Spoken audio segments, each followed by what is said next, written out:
আজকে রান্না করব ভেজ ডাল। তার জন্য নিয়ে নিয়েছি সোনা মুগের ডাল, এটা ছোট দানা। এখানে নিয়ে নিয়েছি মটরশুঁটি, এখানে ফুলকপি, গাজর, বিনস, টমেটো কুচি আর পেঁয়াজ কলি। এখানে নিয়ে নিয়েছি একটু কাজু কিশমিশ, একটু আদা গ্রেট করে নিয়েছি, একটু চিনি, শুকনো লঙ্কা আর তেজপাতা। প্রথমে কড়াইতে আমি ডালটা দিয়ে দিচ্ছি, দিয়ে একটু ভেজে নেব ডালটা শুকনো কড়াই। ডালটাকে ভালো করে ভেজে নিচ্ছি। ডালের কালারটাও চেঞ্জ হয়ে গেছে আর খুব সুন্দর একটা গন্ধ বেরিয়েছে। এবারে আমি এটা নামিয়ে ধুয়ে নেব। মুগ ডালটাকে ধুয়ে নিয়েছি, এবার আমি এটাকে সেদ্ধ করতে বসিয়ে দেব। ডালটা সেদ্ধ করতে বসিয়ে দিয়েছি। এবার আমি কড়াইতে তেল দিয়ে একে একে সবজিগুলোকে ভেজে নেব। গাজর, ফুলকপি আর বিনসগুলোকে ভালো করে ভেজে নেব।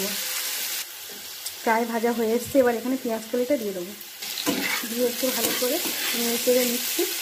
আরও কিছুক্ষণ ভালোভাবে ভাজবো। এবারে আমি এর মধ্যে দিয়ে দিলাম মটরশুঁটি। আমার সবজিগুলো ভাজা হয়ে গেছে।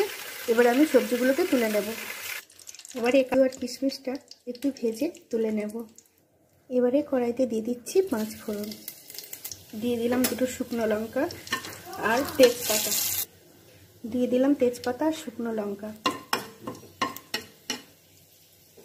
এটা হয়ে গেছে। এবার এখানে দিয়ে দিচ্ছি আদা। এবারে এখানে দিয়ে দেবো টমেটো কুচি। এখানে দিয়ে দিচ্ছি হলুদের গুঁড়ো, দিয়ে দিচ্ছি একটু চিনি। মশলাটা রেডি হয়ে গেছে। এবারে আমি এখানে ভেজে রাখা সবজিগুলো দিয়ে দেবো।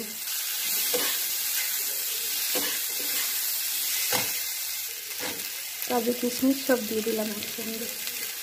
এবারে আমি এখানে সেদ্ধ করে রাখা ডালটা দিয়ে দিচ্ছি, দিয়ে দিলাম সেদ্ধ করে রাখা ডালটা।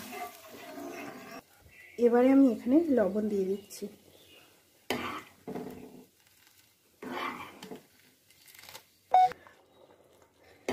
দেখুন আমার সবজি ডাল একদম রেডি। এবারে আমি নামিয়ে নেব। তো একটু জিরের গুঁড়ো দিয়ে দিয়েছি আর দিয়ে দিচ্ছি একটু গরম মশলার গুঁড়ো। এবারে নামিয়ে নিচ্ছি। রেডি হয়ে গেছে ভেজ ডাল। দেখুন কেমন হয়েছে দেখতে।